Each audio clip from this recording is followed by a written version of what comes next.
Olá, seja bem-vinda, seja bem-vindo a mais um Pod Perfeita. Eu sou a Verena Zago e esse podcast é patrocinado pela Perfeita Plástica, uma clínica especializada em cirurgia plástica e que traz a oportunidade, não só para mim, mas para todos os brasileiros, um pouco mais de conhecimento sobre cirurgia plástica, o que fazer, como fazer, o que pode e o que não pode. Não é tudo possível não, mas tem muita coisa que você pode fazer para melhorar a sua autoestima e é isso que a gente quer, que você se sinta perfeita. Você já é perfeita e perfeito do jeito que você é. Mas o que a gente traz é a possibilidade de você realmente se enxergar dentro do seu sonho, do seu maior sonho, que é uma cirurgia plástica. Aliás, por falar em se enxergar, a gente vê cada vez mais uma distorção de imagem em relação à própria pessoa. Não sei se por conta das redes sociais, que vem pregando muito um universo de perfeição, de corpo perfeito, de ideal, enfim. O que a gente vai discutir hoje é um assunto extremamente importante. É sobre a sua autoimagem. Será que você, de fato, está se enxergando como você é? Perfeitinho, perfeitinho? E se existe a possibilidade de você ajustar sem criar altas expectativas querendo ser talvez uma outra pessoa? Ó, não sai daí, porque hoje eu tenho certeza que com a nossa convidada você vai conseguir entender muita coisa bacana. Uma salva de palmas, Wagner, por favor, o nosso diretor, para a nossa convidada, a doutora Tânia, psiquiatra. De estilo de vida. De estilo de vida. Aliás, essa é uma modalidade, doutora, que eu não conhecia e que eu achei fantástico. Ela estava me explicando e vai explicar para vocês também. Como é que funciona hoje ser uma psiquiatra de estilo de vida? É muito, muito legal isso, né? Muito legal. Primeiro quero agradecer pelo convite de estar aqui e dizer que a psiquiatria, geralmente, quando se fala psiquiatra, né, as pessoas elas se assustam, né? Que é um conceito que a gente tem que mudar, né? Temos que mudar isso. Tem que mudar isso, gente. Para com essa história de, ai, não tô louco, não tô louca, não preciso, não vou. É uma ferramenta tão importante que favorece tanto o autoconhecimento, a autoimagem. É segurar realmente na mão de alguém para que você possa ser melhor, cada vez melhor, né? Sim. E não tem sentido a gente passar por aqui, doutora, sem ser melhor do que a gente mesmo, todos os dias, né? A sua melhor versão, né? Exatamente. Essa expressão que agora...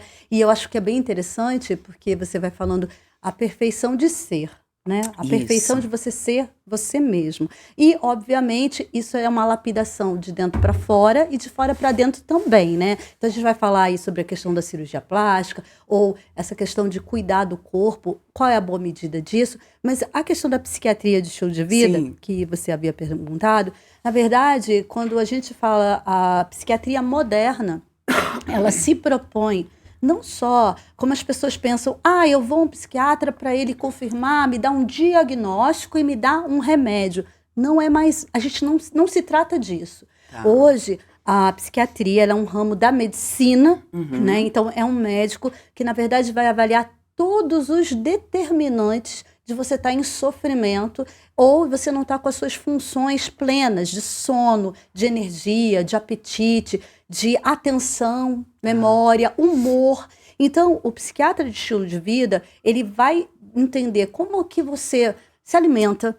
Ele vai analisar todo o contexto da minha vida. Exatamente. Desde a minha alimentação, a minha noite de sono, a minha rotina, o meu emocional. Exatamente. Se eu tô controlada, descontrolada, normalmente eu tô descontrolada. Brincadeira, gente. Brincadeira, assassina. Brincadeira, não, é brincadeira mesmo. Enfim, ele vai conseguir olhar, vai conseguir não, o objetivo é olhar o contexto geral da minha vida pra gente começar achar um caminho. A fazer um projeto terapêutico que seja singular para você, né? Perfeito. Então, algo que é um projeto de cuidado, que ele vai avaliar. Então, ele é um profissional que a gente chama transdisciplinar. Por quê? Ele bebe de conhecimentos da nutrologia, né? Então, ele tem que estudar muito sobre alimentação saudável, sobre, eventualmente, alguma suplementação que você precise. Vai avaliar toda a questão da sua higiene de sono. Se tiver que dar uma medicação, ele vai fazer isso de uma maneira combinada. Não é só me dar uma receita de um remédio, né? Vai te ensinar estratégias de atividade física dentro da tua singularidade, porque cada um tem um estilo. Então, vai avaliar quais são os gatilhos psicológicos que estão deixando você acelerado ou insone, entendeu? Então, ele vai avaliar de um ponto de vista mais global você como pessoa e fazer um projeto de cuidado que pode incluir remédio ou não. né? Entendi. Que pode falar, tá, você tem ansiedade generalizada, mas vamos entender a tua ansiedade generalizada.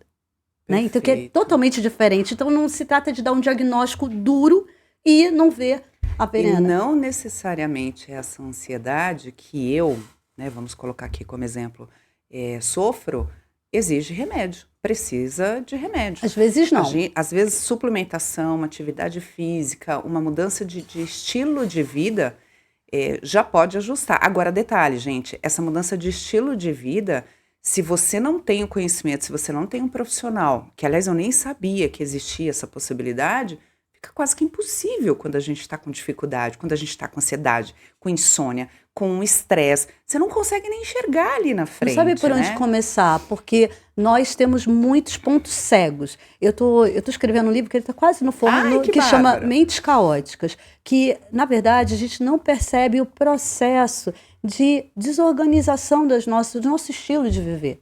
E aí, quando você vê, você está tomando caldo e você fica, realmente, se você não intervir nisso, você vai adoecer mesmo. Né? E aí aquele padrão de insônia não depende só de mudar o estilo de vida. Aí você começa a fazer yoga, meditação, faz suplementação, mas ainda assim não melhora. Aí é um sinal de que, quimicamente, você está realmente alterado. Seu cérebro se alterou quimicamente. Mas aí a gente faz um podcast só para falar sobre as doenças. Como é que a gente sabe que é só mudar o estilo de vida ou precisa de remédio? Tem como saber, né? Aí a gente pode fazer um podcast para entender, então basta mudar o estilo de vida ou preciso também tomar remédio? Tem uma maneira da gente estratificar isso, sabe? Já está combinado o podcast, tá? Mas o mais importante aqui é que você entenda que ter este profissional aqui na sua lateral, segurando na sua mão para que você encontre o teu caminho para a autoconfiança, para o autoconhecimento, vai ajudar e muito. Sem essa história de preconceito, gente, né? Vamos mudar, vamos se abrir para o novo. Sem essa história de preconceito de não vou, não quero, não preciso, não... Se dê essa oportunidade, posso te garantir. Não gostar eu acho impossível. Você vai encontrar uma nova alternativa, um novo caminho aí para seguir a sua vida da melhor maneira possível, na sua melhor versão, porque essa é a proposta aqui. Agora, doutora, quando eu falo sobre autoconfiança, autoimagem, os dois estão relacionados? É a mesma coisa? Se eu tenho uma autoconfiança, isso significa que eu tenho uma autoimagem garantida? Ok? Tá tudo certo? Essa pergunta é interessante, porque o que é autoconfiança? Vamos entender a palavra, Perfeito. Né? É eu fiar comigo. Uhum. É eu conversar comigo. É eu estabelecer uma relação comigo em que eu me faço perguntas e eu tenho as minhas respostas. Então, a pessoa que tem autoconfiança é aquela que dialoga consigo mesmo e vai encontrando suas próprias respostas, vai fazendo as suas próprias perguntas. Entendi. Né? Mas a maior parte das pessoas não foram educadas a fazer essa questão da singularidade. Quem sou? O que me representa. Então, a pessoa autoconfiante, ela, na verdade, ela foi educada para conversar consigo mesmo, para fazer suas perguntas e ter as suas respostas. Mas, para isso, ela precisou ter sido educada para se valorizar. Então, isso vai, claro, definir uma autoimagem. Porque eu me aproprio, eu fio comigo. Então, muito do que a gente vai estar falando sobre o efeito das mídias tem a ver com a gente não educar as pessoas para essa confiança, para esse fiar consigo. Né? Então, eu fico olhando para fora, eu fico olhando para as perguntas que fazem lá fora, para as respostas que dão lá fora. Eu costumo dizer que, inclusive na área da comunicação, eu chamo de CI. Como é que está a sua CI, que é a comunicação interna. E normalmente a nossa comunicação interna ela é muito dura, né? Ela é muito radical. Ela chicoteia o tempo inteiro, do tipo, você não pode, você não consegue, o outro está fazendo. E hoje, né, com as redes sociais, a gente sente isso com um peso muito maior, né? Às vezes até inconsciente, não é que é proposital, que a pessoa está se comparando, não, às vezes até inconsciente, ela entra ali numa comparação e começa com essa conversa interna de uma maneira tão rude, tão agressiva, né? E existe uma maneira da gente consertar, da gente reverter isso. Nossa, isso que você falou é perfeito, porque, na verdade, eu tenho é como se eu tivesse um carrasco interior, porque muitas vezes nós fomos muito reprimidos a nos valorizar e a ver o que temos de bom. e vemos muito o que não temos. Essa cultura da precariedade, da insuficiência, do tá errado. E aí a criança, ela internaliza isso, o adolescente e aí ele tem uma conversa interna, essa CI, né? Mas uma CI muito negativa, de um carrasco, né? Que está o tempo todo censurando. Então a minha autoimagem vai estar detonada também, né? Então é essa educação também para aceitação, né? Para você, e aí a gente vai entrar nas questões da estética, né? Então, quando eu começo a ter uma aceitação, uma apropriação de mim, não tenho esse carrasco interno. Então, muito tem a ver com essa educação de saúde emocional, que a gente não tem. Acho que a gente deveria ter psicólogo dentro das escolas. Eu acho, né? Eu sempre falo isso, né, diretor? Eu sempre comento aqui. Eu acho que tinha que ter psicólogo dentro das escolas, dentro das empresas. Eu acho Sim. que, embora algumas já tenham, né? Mas o ideal é que todas tivessem. Inclusive aqui no estúdio. Deveríamos contratar a doutora. Então eu me candidato para assessorar. O diretor é muito querido, não. Mas é verdade, grande parte dessas questões ligadas à autoimagem dos jovens tá porque a gente não educa os jovens para essa conversa interna mais positiva, mais de aceitação, mais gentil.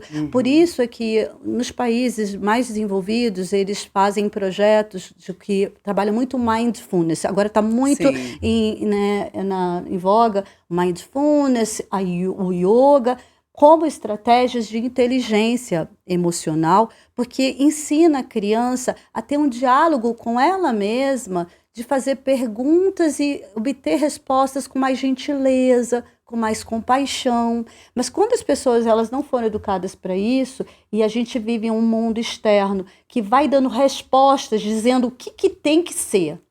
Vai impondo, o que tem que ser. O bonito é isso. E aí a pessoa já não foi educada para a autoaceitação e tem essa comunicação interna tóxica.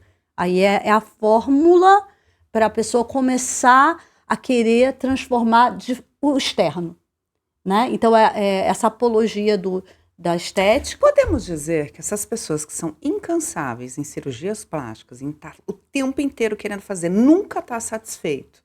A gente conhece, inclusive gente famosa que entra nesse processo. Seria isso, doutora? O que acontece, né? Quando eu tenho uma necessidade... É muito interessante a gente, como eu falei, lapidar de dentro para fora e de fora para dentro. Então, mas sempre começar de dentro para fora, certo? Isso. Dá para fazer as duas coisas, desde que esse processo esteja sendo dialogado. Entendeu? Então, por que eu faço um procedimento estético? Preciso eu estar extremamente defeituosa para fazer um procedimento estético? Não. Eu acho que eu preciso fazer vou ficar com uma autoestima maior se eu aumentar as mamas, ou a gente não está fazendo apologia de não fazer, pelo né? contrário. Mas assim, qual é a expectativa desse procedimento? E aí eu faço um procedimento e aí eu estou insatisfeita, e aí eu falo, eu estou insatisfeita, vou mexer a boca. E você vai e mexe a boca. Mas eu também não estou bonita o suficiente, eu vou mexer no nariz. Isso. Mas eu não estou bonita. Então, quando você começa a achar que tudo fora precisa ser reformado, é um sinal de que eu tenho que parar. Será que tem alguma coisa dentro que é a causa do meu desgosto? E aí eu quero reparar fora sem conectar? Então, aí a gente tem que parar, né? Puxa a alavanca para quando a pessoa começa a fazer muito procedimento. E a gente volta a reforçar aqui, tá? A questão não é não fazer ou fazer. Pelo contrário, o que a gente quer é que você fique bem, que você faça o que você tem vontade, que você pegue o teu sonho, coloque na mão de profissionais especializados, pessoas certas que vão cuidar com todo carinho. O que a gente quer é que tanto o interno quanto o externo chegue na perfeição para você, não é para o outro, não é para as redes sociais, não é para o mundo, é para você. Quando você se sente bem, quando você quer de fato fazer uma cirurgia estética para melhorar a bolsinha, para melhorar, ok, mas você tem que ter consciência daquilo que você está fazendo para não se perder no meio do caminho, né, Exatamente. É muito interessante, né? Quando eu vejo assim, pessoas falam, até uma das questões é assim, a cirurgia plástica pode aumentar, né? Pode ajudar a aumentar né, a autoestima. Então, assim, eu vejo assim, eu tive uma paciente que ela falava, né, que ela tinha, assim, as pálpebras já estavam caídas e todo mundo perguntava para ela assim, você tá com sono? Você tá cansada? E ela era uma pessoa que ela não tinha essa questão de fazer cirurgia, mas aquilo começou a incomodar ela, falou, tô cansada, tô com sono. Não é essa imagem que eu quero passar. Não é essa imagem que eu quero passar. E aí ela fez o procedimento e eu acho que assim, o procedimento com um cirurgião plástico que ele vai realmente te ajudar, não, de fato, tá passando uma mensagem que não corresponde ao que você quer transmitir, né? Então aí ela fez o procedimento e aquilo foi super bom para ela. Ela falou, nossa, mas foi um processo. Tanto é que tem cirurgiões plásticos que, quando eles notam que essa consistência interna não está presente, ele fala, não, faz uma... E aí o cliente não pode surpreender de ele recomendar, faz uma avaliação psicológica, vai no psiquiatra, não é porque ele está dizendo que você tem um problema, é para você elaborar esse processo. E esse é um detalhe que eu gosto muito e tenho muito orgulho em falar da Perfeita Plástica, porque eles têm um corpo médico ali, uma equipe fantástica, e eles conversam entre eles para entender exatamente o que este paciente precisa, independente do procedimento que ele vai fazer, né? Então, passa pelo psicólogo, pelo psiquiatra, com a nutricionista. Eles têm toda uma equipe que traz essa segurança. Eu sempre digo, né? Dentro da Perfeita Plástica, quando você pega o teu sonho, o teu pacotinho, entrega na mão dele, está distribuindo ali por profissionais especializados que vão te orientar, te ajudar, te segurar na mão, no antes, no durante e no pós. E faz toda a diferença isso. Toda a diferença. Doutora. Porque é um projeto de cuidado. Projeto. O procedimento, ele, assim como medicação, ele é um dos elementos de um projeto de cuidado. Porque não adianta eu intervir com uma medicação ou com uma cirurgia se eu não entendo as determinações, o que está por dentro. Porque muitas pessoas fazem cirurgia, aí fala assim, tá bom, mas ela ainda tá, aí ela fica insatisfeita depois. Porque não foi mapeado o que estava realmente também dentro, precisando ser corrigido. E por que as pessoas fazem bariátrica e um montão tem reganho, né? Ganha peso de novo? Porque isso não foi mapeado. Não foi. Porque quando isso é mapeado, aí a gente realmente traz uma solução para a pessoa. Perfeito. Existe alguma estratégia que a doutora, sei lá, de repente poderia passar para que a gente possa, as pessoas que estão acompanhando o nosso podcast, já começar a trabalhar para aumentar a autoestima, a autoconfiança? Existe algum caminho para eu dizer assim, caramba, então hoje, a partir de hoje, eu vou começar a fazer desta forma para que eu possa melhorar minha autoconfiança, minha autoimagem? Então, eu acho que existem várias estratégias.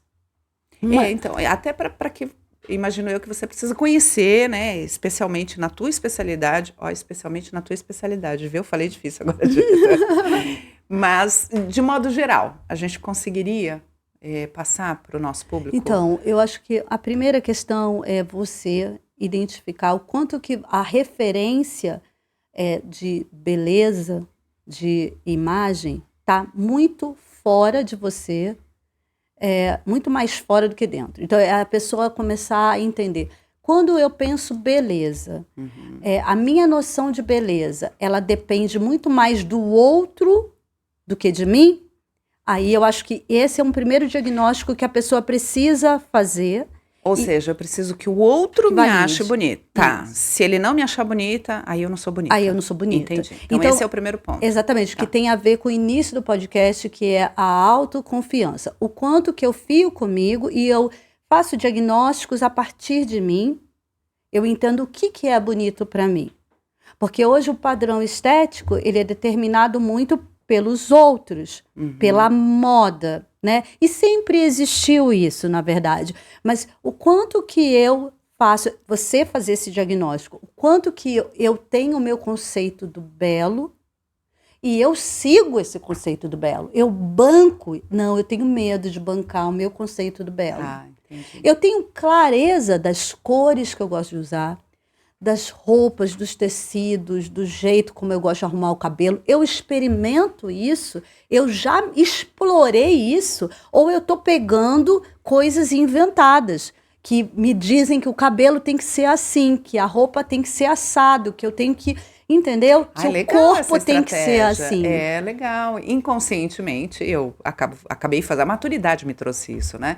De usar aquilo que eu quero, que eu gosto, e não ficou legal, de repente, tá tudo bem, gente, eu gostei, eu curti. Sim. E essa estratégia, eu acho que é o primeiro passo ali pra gente realmente começar a desenvolver a nossa autoimagem, a nossa autoconfiança, né? A terapia, por exemplo, a psicoterapia, muitas pessoas entendem que psicoterapia é só para quando eu tô pirando, quando eu tenho uma fragilidade extrema, né? As pessoas têm essa ideia. E na verdade, não.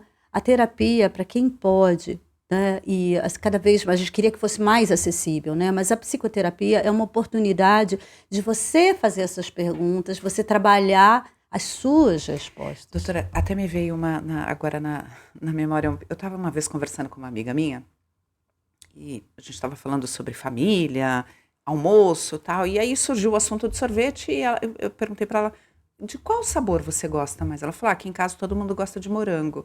E eu disse para ela, falei, não, eu quero saber qual é o sabor que você mais gosta. Ela falou, Verena, eu não sei. Você tá entendendo? Eu não sei. E uma mulher madura, ela não se deu conta, gente, Exatamente. que ela não sabe nem qual é. Todo mundo gosta de morango, a preferência é morango, então ela também gosta. Nossa. Mas ela não sabe, ela não sabia qual era o sabor. Eu falei, então faz um favor para mim, para você, a partir de hoje, veja qual é o sabor que você gosta. Sim. Ela falou, eu juro, eu não sei. Sim. Não é assustador? E esse diagnóstico, muitas vezes são perguntas que ela não faz para ela mesma. E entra, né, no flow. E vai no flow, e às vezes uma vida inteira. Então, a gente precisa ter educação emocional, né? Assim, podcasts como esse já começam a trazer pontos para as pessoas fazerem um autodiagnóstico. Nossa, eu não sei o que eu acho bonito. Eu não sei, eu não tô, o que não sei eu o que eu acho bonito, acho o bonito, que eu gosto, que eu mais gosto. E aí você tem que explorar. E eu falo que uma das coisas importantes é eu trabalhar a autorreferência. A autorreferência. Porque se eu fico o tempo todo vendo nas mídias sociais qual é o padrão, então é outra coisa. Impacto? Qual é o impacto hoje das redes sociais nessa jornada de autoconhecimento e autoimagem? Mais positivo do que negativo? Tá meio a meio? Eu acho que nós temos a gente está vivendo um momento histórico bem interessante, porque ao mesmo tempo que tem uma normotização, assim, todo mundo, né, um padrão de beleza, né? O lábio tem que ser carnudo.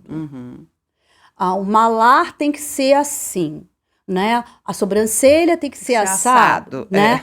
Ao mesmo tempo que, quando eu olho para fora, tem essa massificação da beleza, tem um outro movimento bem interessante e algumas empresas que tratam beleza vão falando da diversidade e da singularidade, né? E mostra a pessoa que tem um afastamento dos dentes como um modelo bonito, e mostra, né? Então, o nariz ele não tem que ser pontudo, fino, né? Tem beleza ali, e aí provoca, né? Então, as mídias, você tem vários movimentos, né? Então, e tem uma questão do quanto que eu tô olhando só para lá para fora.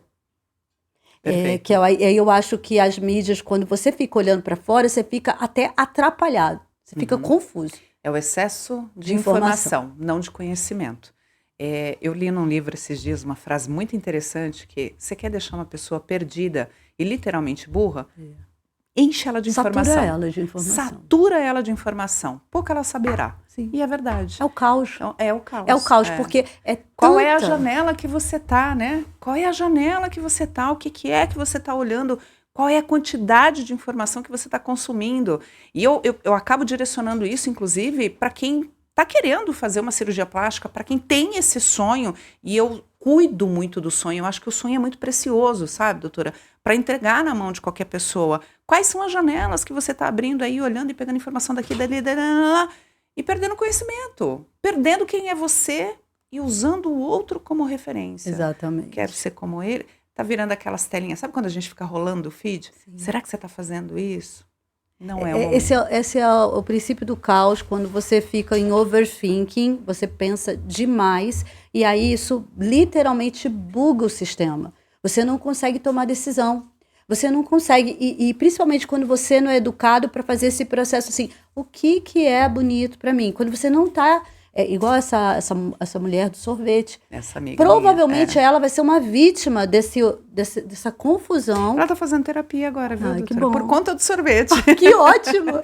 Verdade, Você gente. catalisou. Nós entendemos que quando você não sabe nem aquilo que você gosta de comer, a cor que você mais gosta, imagino eu que em todo momento é possível a gente mudar, mas na idade dela, para fazer esse processo sozinha é muito mais difícil. Então ela começou a terapia e tá indo super bem. Se anulou, né?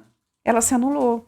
E que é muito comum, né? Especialmente com as mulheres, com nós mulheres, mães, esposas. Normalmente. A gente acaba se anulando para dar espaço para outro. O social sempre foi um grande determinante do comportamento. Tá? É por isso que a gente tem que ter cuidado muito com as crianças e com os jovens. Esse excesso, a infodemia, esse excesso de informação e de coisas assim, a questão do cyberbullying. Então, se a pessoa, por exemplo, ela é, né, como é que é a exclusão na rede social, como é que é o termo que ela é cancelada, né? Cancelada. Essa cultura do cancelamento, isso gera nas pessoas um grande medo de não pertencer. Então ela vai vendo alguns movimentos das próprias mulheres da comunidade do entorno dela numa direção, e aí ela fala, eu não quero ser cancelada socialmente. Não é só cancelamento nas redes sociais, é cancelada em grupos. E esse é um dos padrões, né? Faz parte da regra do ser humano. Pra gente, nós queremos fazer parte da comunidade, nós queremos.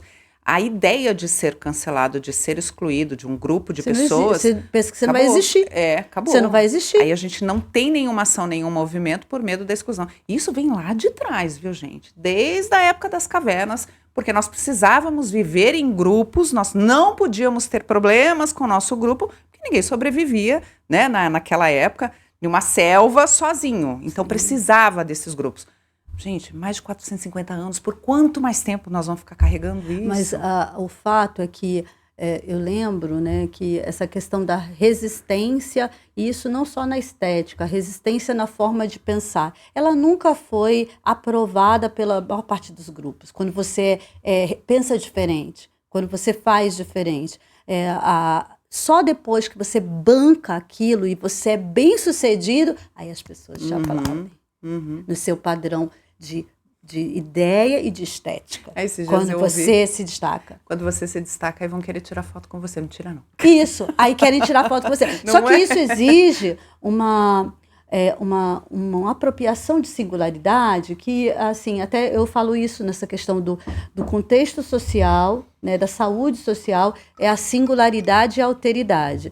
A singularidade, né, a gente aprende muito com a gente mesma, esse mergulho em eu entender o que eu gosto, que é o sorvete. Qual o sorvete que eu gosto?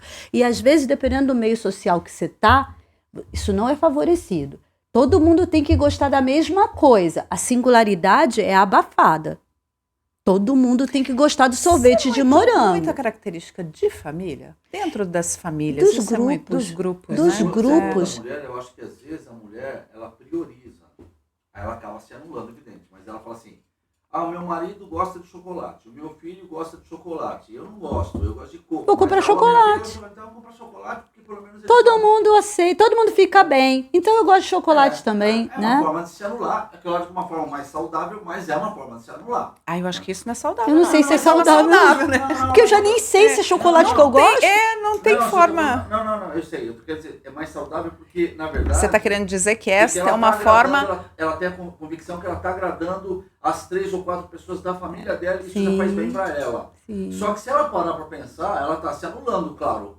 Só que eu entendo que é uma forma, assim, evidente, eu falo saudável, não é saudável, mas Eu acho que é uma forma... mais amena. Ela não tem menos singularidade, ilícita. né? Exatamente. Ela não tem singularidade, ela não vê assim, o que eu experimento e isso me representa, né? Eu me represento. Mas primeiro, para eu ter singularidade, eu preciso me autorizar a ficar com aquilo que eu gosto. No caso dela, ela nem, talvez, não sei o quanto que ela experimentou para decidir.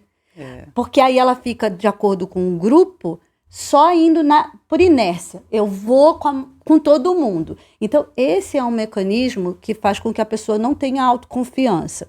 Então, a vida social, quando ela inibe e você deixa a sua singularidade morrer, você não vai ter autoconfiança, né? Então, você não vai bancar o seu padrão do que você gosta, do que é bonito para você, né? E a outra coisa que também na vida social acaba com a saúde mental é não ter alteridade. O que é alteridade? É você, a singularidade eu aprendo a sós, é experimentando. Aí eu entendo o que é bonito para mim, né? A alteridade é o outro te validar. A alteridade eu aprendo em conjunto. Que é assim, quanto que os seus grupos, eles te autorizam, eles te validam. Aí você encontrou a sua singularidade. Eu gosto de sorvete e tal. Ok, você está autorizada. A alteridade, que é essa saúde mental que você faz com o outro. Entendi. Que você faz com o outro. Só que, às vezes, os grupos sociais não permitem que você... Não tenha alteridade. Não tem alteridade. Não. Aqui não tem essa. Você Aqui vai não tem essa.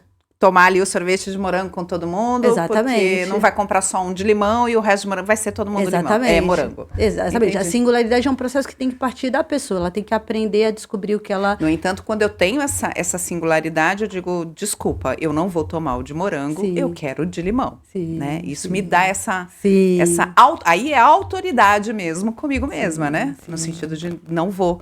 Ah, não, mas você vai ter que... Não vou. Eu vou querer o sorvete de limão. Sim. E isso faz parte do autoconhecimento. E posso falar, gente, é libertador. Libertador. Quando você consegue dizer o que você quer, o que você tem vontade, o que você gosta, é libertador, né, doutora? Sim.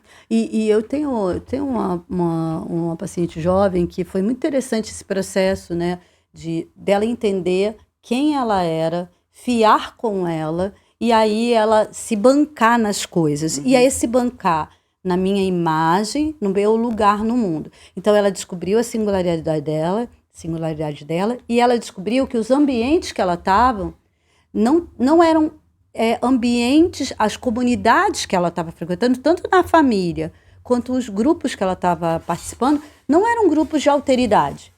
Não eram grupos que ela podia ter espaço para ela ser ela mesma. Então ela foi procurar outros grupos. Perfeito. E aí quando ela encontrou outros grupos, aí ela entrou no flow. Entendi. Aí é o processo da libertação, sabe? Aí você toma as suas escolhas com consciência. Mas às vezes você tem que parar de insistir naqueles grupos que não permitem.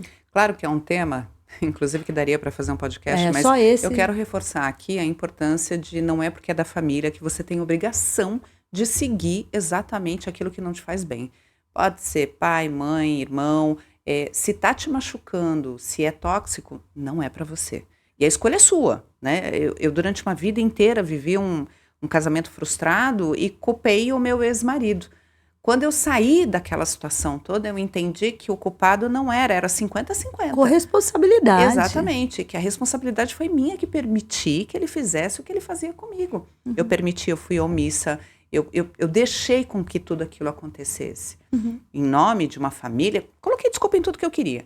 Então, não importa quem seja, se não te faz bem, não é lugar para você. Uhum. A gente tem que procurar novos espaços e hoje, né, com a minha autoridade, com a minha autoconfiança, com a minha autoimagem, só senta na minha mesa quem eu quero. Não é mais qualquer um que senta na minha mesa. Se não me faz bem, não senta.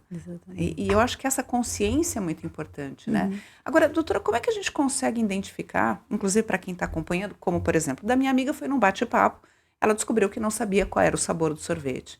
Mas para quem tem dificuldade, está passando por isso, mas não consegue entender o que está acontecendo, como é que a pessoa consegue identificar que ela está com a autoestima baixa, que ela não consegue ter uma boa autoimagem, que ela está ali no fluxo, que ela não está sendo ela mesma? Existe alguma coisa que me dê um alerta, assim, peraí, opa? Então, a gente já foi falando várias pistas, né, de que a pessoa, quando ela não sabe, ela valoriza muito mais a opinião do outro do que a própria. Eu quis reforçar, inclusive, porque a gente colocou dentro do contexto para deixar bem claro, para não ter dúvida, para você começar a se olhar diferente. Para começar a entender essas pistas, né?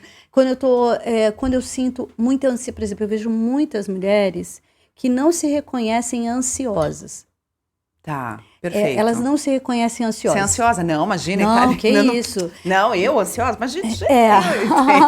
eu entendo. Assim, porque tem muitas pistas da ansiedade. E a ansiedade, que é essa apreensão, essa pressa que eu tenho, né? Então, pistas de que tem coisas que eu tenho que olhar, né? Quando eu tô com uma apreensão, com uma pressa, quando eu não consigo relaxar, quando eu não consigo brincar, quando eu não consigo me cuidar, Quando eu penso cuido mais no dos futuro outros, penso mais no futuro, do que no ou presente. tenho muito medo, e aí eu vou sempre adiando o meu autocuidado, eu sempre vou adiando um processo meu de desenvolvimento.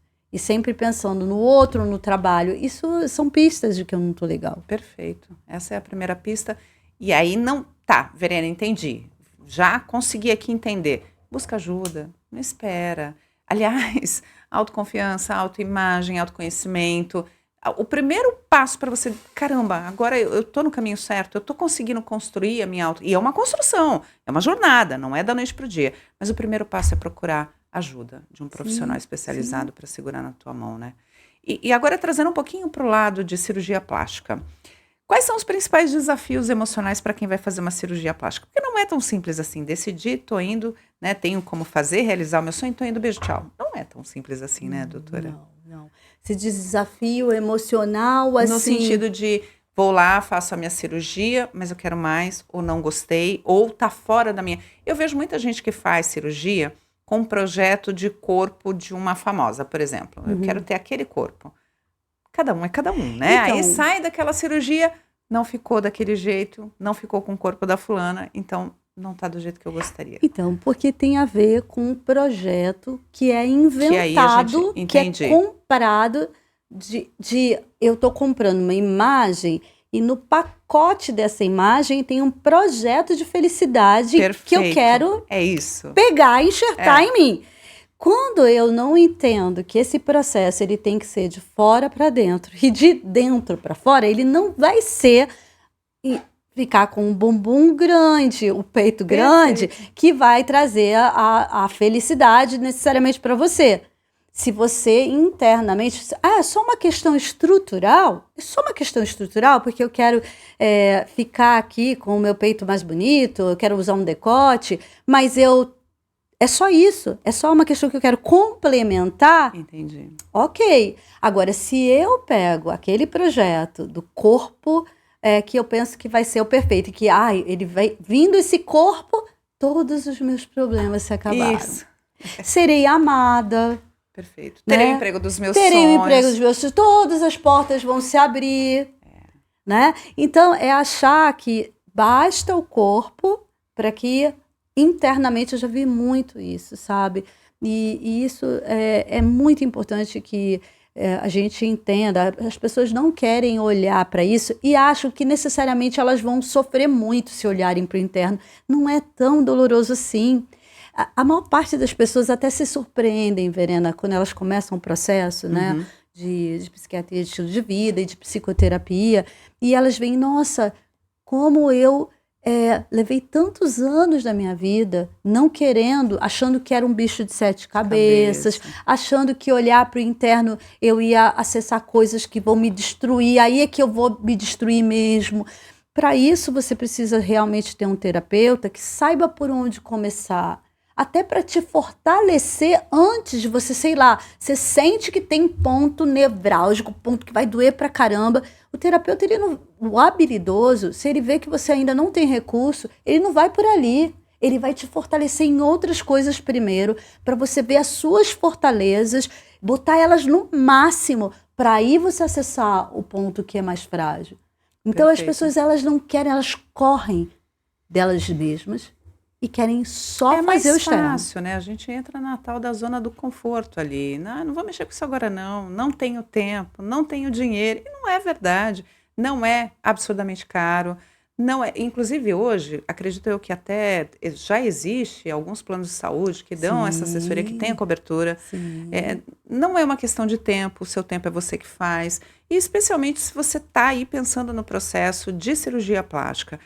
Tem um outro detalhe que eu gosto e que eu acho muito importante, independente de qual procedimento você faça, e se eu estiver errada pode me corrigir, doutora, que é o pós. Eu acho que o pós é fundamental ter uma profissional, né, uma psicóloga, uma psiquiatra ali do lado, por conta dessa consequência toda. Uhum. Eu fiz há muitos anos atrás, mais ou menos uns 20 anos atrás, uma abdominoplastia. Eu demorei para me reconhecer. Eu demorei.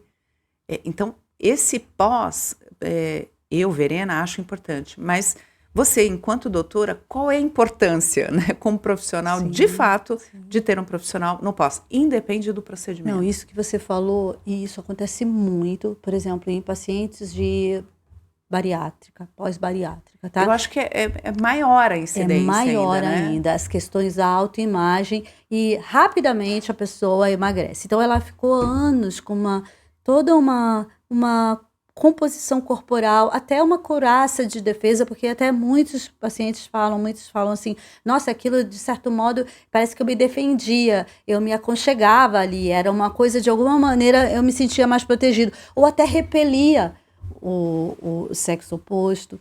Tem uma série de determinações, não são só essas, tá? Mas aí que não são visíveis, não né? são visíveis. São os profissionais que conseguem analisar e chegar nessa conclusão. E ele vai, na verdade, mais do que qualquer teoria sobre obesidade, a gente tem que entender qual é o fator interno que fazia essa pessoa comer compulsivamente e se manter naquele estado, né? Que chegou àquele estado máximo, né? Então, o pós, né, a gente tem que ajudar essa pessoa a recompor a imagem corporal.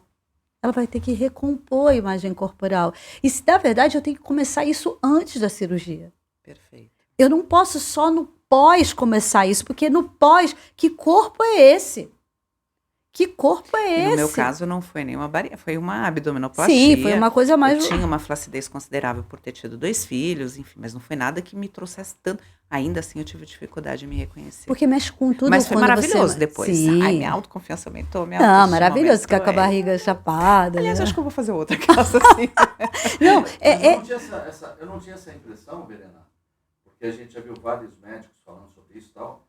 Eu não tinha essa impressão, porque eu me vejo assim, se eu fosse um cara obeso e fizesse uma bariátrica, eu só ia ver assim, pô, que legal. Só vantagens. Mas só é porque vantagens. você consegue se enxergar da forma que você tá. Aliás, você não consegue se enxergar com 40 quilos a mais, com 30 quilos a mais. Não consigo. Exatamente. Assim é com quem está passando por esse problema de obesidade. A pessoa não consegue se enxergar magra, ela não consegue se ver magra. Ela não consegue se ver com 20, 30 quilos a menos. Nem essa situação. Essa gestão da mudança corporal e da mudança da autoimagem é algo muito sensível, que tem que começar antes da cirurgia. Às vezes as pessoas não entendem isso, elas falam assim, não, eu vou emagrecer e, nossa, aí eu vou ficar magro e Isso é coisa boa. tudo acabou, né? Não tem nenhuma questão. Só que aí é que afloram todas as questões. E aí essas pessoas reganham, e elas ganham tudo de novo. É verdade. Aí você fala assim, nossa, fez o procedimento, mas a porcentagem de pessoas que tem reganho pós-bariátrica é enorme, porque tem a ver com isso. Só relacionado a isso, uma coisa também que acontece, eu já vi muitos clientes que, por exemplo, têm ansiedade máxima, daquela pessoa que não dorme, aquela pessoa que rói unha, tem pessoas que tiram o cabelo, né? Ou que tem depressão há muito tempo. Aí, já vi muito isso acontecer. Você dá a medicação e ela começa a fazer coisas diferentes. Ela fala assim, essa não sou eu. Nossa, que loucura. Já muitas, essa não sou eu. Para a medicação. Uau. Quando na verdade... Essa não sou eu. Olha, é ela, exatamente. Quando ela eu não comecei a entender isso, eu falei, nossa, realmente a gente não pode só dar medicação. Porque o que acontece com uma pessoa ansiosa crônica? Ela está noradrenalizada ou deprimida crônica, ela não tem serotonina nenhuma. Aí você quimicamente faz esse processo. Se esse processo não for um processo orgânico também, sabe? Dela ir gradativamente, isso, eu estou incorporando um outro modo de ser. Eu já estou saindo melhor e conseguindo. Ela tem que se apropriar do processo. Uma coisa interessante é que Ela tem a sensação que ela está mudando a personalidade. Quem sou eu? Quem é essa nova? Tem pessoas que falam legal, mas muitas pessoas se estranham. A maioria, né? Se estranha. Fala assim, eu não vou tomar esse remédio não, fiquei muito diferente. Que doideira, né? Eu tô calma demais. Eu tô calma demais. Não, eu sou ligada. A pessoa incorporou. Eu sou ligada no 220. Essa pessoa que não xinga, que não explode, essa não sou eu. Então, se você não fizer um processo em que ela incorpore e faça sentido para ela, um novo jeito de ser, não vai rolar. É o que você falou, o que é a cabeça do ser humano, né? Pois é. é. Mas sabe o que me deixa muito feliz? Se fosse alguns anos atrás, eu ia falar, caramba, o que é a cabeça do ser humano? É preocupante, a gente precisa... É o universo. Mas hoje eu tenho um certo conforto, uma certa tranquilidade por ter profissionais como a doutora Tânia, por ter a própria Perfeita Plástica, que traz toda esse contexto de realização de sonho com o antes, o durante e o pós, que faz toda a diferença. Então, isso me traz um certo conforto para minha alma. Um podcast como esse, a nossa proposta, quando eu sentei na primeira reunião lá atrás da Perfeita Plástica, entendi qual era o projeto, de trazer conhecimento, não era excesso de informação, doutora, para mim, realmente me reconforta. Porque assim como eu não me sinto mais sozinha, eu tenho apoio, eu sinto que as pessoas do lado de lá também se sentem acolhidas. Eu tenho certeza que se você sofre de problema de ansiedade, de autoimagem, de autoconfiança, e depois de tudo que a doutora disse, você começa já a traçar um outro caminho. Se você está disposto a ser melhor, amanhã ser melhor do que hoje, né? E o desafio é seu, não é com ninguém, não é disputar com ninguém, é só com você mesmo. Você começa ali já a encontrar o teu caminho, começa uma caminhada, um processo, uma jornada, para que você de fato possa ser melhor, né, do que ontem e amanhã ainda melhor, não é, doutora? Sim, falou tudo. É esse processo todo de autoconhecimento e que a gente precisa ter humildade de entender. Preciso aprender. A vida inteira, o tempo todo. Preciso aprender. Esse é o segredo do sucesso, de fato, né? De você passar pela vida sem imaginar que você está sendo levado igual no metrô, né? Você vai na onda. Não, peraí, em alguns momentos eu resisti e eu estou existindo, né? Eu sempre digo, né? Você está sobrevivendo ou vivendo. A vida está aí. A escolha é sua. Qual é a sua hoje, nesse momento? Verena, estou sobrevivendo. Tá bom assim. Tá legal. Tá tudo certo. Eu tenho o sonho de fazer uma cirurgia, mas agora não dá. Você está aqui para viver. E viver o teu melhor. Viver do jeito que você quer, né? Viver os seus sims e os seus nãos. As pessoas têm dificuldade, especialmente as mulheres, em dizer não. E isso acaba impedindo aí tantos casos que a gente escuta. Eu queria muito fazer uma cirurgia plástica, mas agora eu não tenho coragem de falar. Não para o meu filho que me pediu um dinheiro, não para o meu marido que agora quer fazer o projeto dele. Vejo muito isso. Não é? Vejo muito isso. Se anular, né? Se anular. E isso faz dizer parte, que né, só... não, enquanto mulher, muitas mulheres, elas acabam se anulando, né? Dentro dessa questão do projeto estético. Até porque quando a gente passa pela gestação, o nosso corpo, né? A mulher, ela acaba tendo o corpo muito transformado, mas ela entende que isso é inerente, aí ela fica assim, não... Eu tenho que cuidar dos meus filhos, da minha família, e ela não se permite, né? E aí eu acho que isso é ruim. Aí eu acho que quando ela não se permite fazer essa modificação de fora, que realmente ajusta, né? Para ela continuar se sentindo... É poderosa, sabe? Plena, por que não? Aí é ruim. Aí é ruim. Também é um processo que alerta vermelho. Perfeito. Né?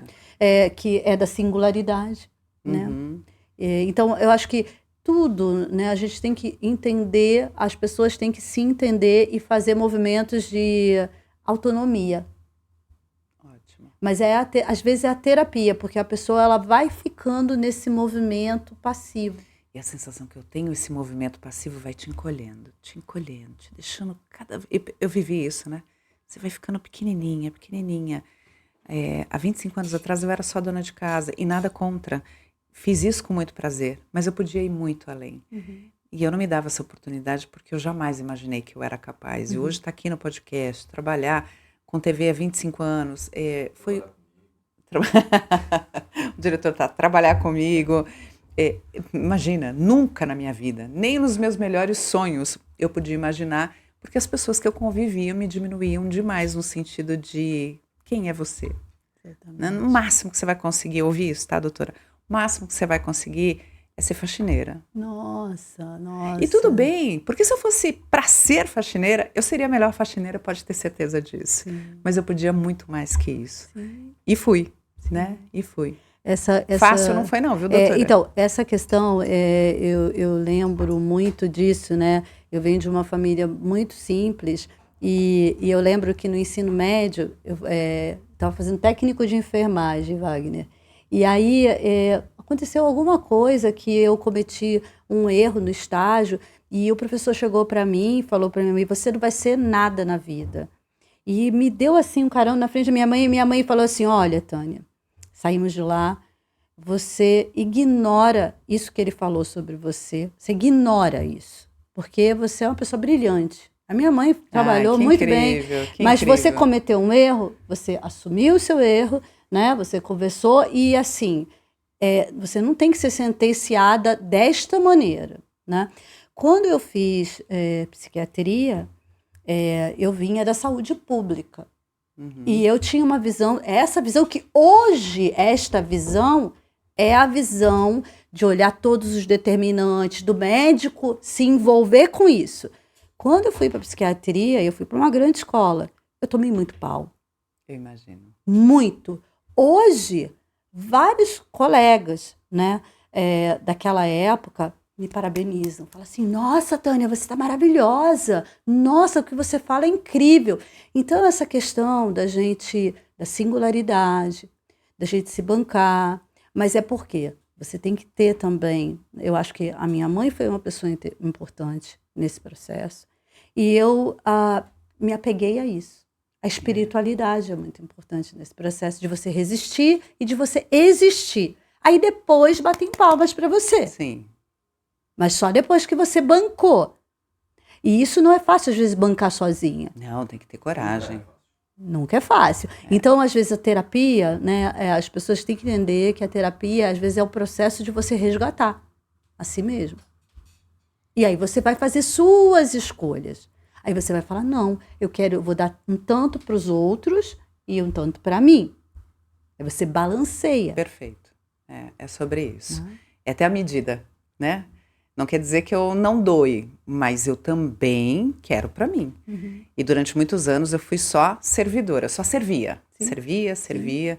Quando eu decidi que eu também queria o meu espaço no mundo, que eu não ia só sobreviver, foi quando eu tomei atitude, comecei a trabalhar, enfim, e aí eu fui conquistando meu espaço. Foi fácil? Claro que não. Doeu muito, mas valeu muito a pena. Muito a pena.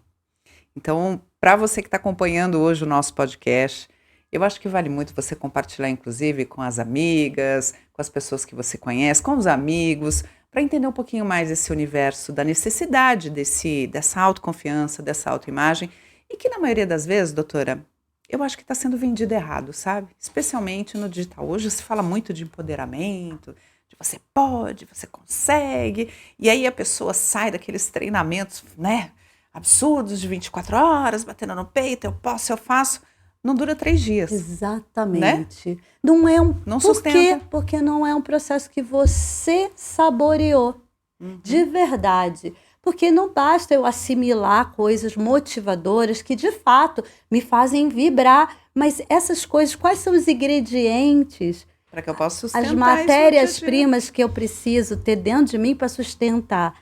Então, às vezes, eles dão sementes, né? Mas eu preciso regar essas sementes, por exemplo, alguns conhecimentos interessantes desses eventos. É igual uma terapia, eu falo muito isso a terapia, ele é um processo que ela tem que continuar durante a semana. Não adianta a gente ter 1 hora de conversa super interessante do que a gente está tratando, então tem que ter clareza. O que a gente está tratando aqui? Uhum. Quais são os seus objetivos a partir dessas coisas que a gente está falando? Isso são seus objetivos de verdade? Ou você tem a ver com o seu desejo, suas metas? Então vamos trabalhar isso durante a semana e a gente continua. É um racional de desenvolvimento. Uma jornada, né? Uma jornada. Ai, doutora Tânia, o nosso tempo encerrou, mas eu ficaria horas e horas e horas aqui. Que delícia, né? Eu nunca imaginei que pudesse ser tão gostoso. Ai, que tão bom, leve, não obrigada. É, Wagner? Eu tive uma sessão aqui Não, óbvio, gente. O que eu aprendi de coisa para mim aqui foi 100% aprendizado. Quero agradecer muito, doutora Tânia. Já está convidada para o próximo. Tudo bem? Aceita? Ótimo, Pode ser, diretor? Nossa convidada para mais um podcast, porque eu acho que vale muito a pena. Então, já está convidada. Muito, muito obrigada. Eu acho que vale a pena a gente seguir com esse papo ainda, porque rende muito, né? E falar sobre gente de gente é tão bom e com gente que entende, que é o teu caso, obrigada, doutora Tânia. Verena, muito obrigada. Eu agradeço e agradeço a audiência. As pessoas podem se conectar, eu vou adorar que elas se conectem comigo. Pode passar suas redes sociais, né? Qual é o seu Instagram? Instagram, doutora.taniaabreu. Tá, doutora. Tânia Abreu. Você vai colocar, né? Perfeito, ótimo. E aí eu vou gostar muito de conhecer as pessoas, elas darem os feedbacks lá, né? O que mais elas querem saber, eu fico à disposição, porque eu trabalho com educação e saúde, né? Perfeito. Desde sempre. Obrigada, viu? E se você ainda tem alguma dúvida, pode deixar aqui nos comentários também. Se não está seguindo ainda o Pod Perfeita, já ativa o sininho aí, já começa a seguir. Aliás, ativando o sininho, toda vez que a gente entrar com algum episódio, você será a primeira e o primeiro a ser avisado. Combinado assim? Obrigada pela tua companhia. A gente se encontra no próximo Pod Perfeita e para mim é sempre um grande prazer poder estar aqui aprendendo, compartilhando, dividindo. Esse é o nosso objetivo. Obrigada e até a próxima.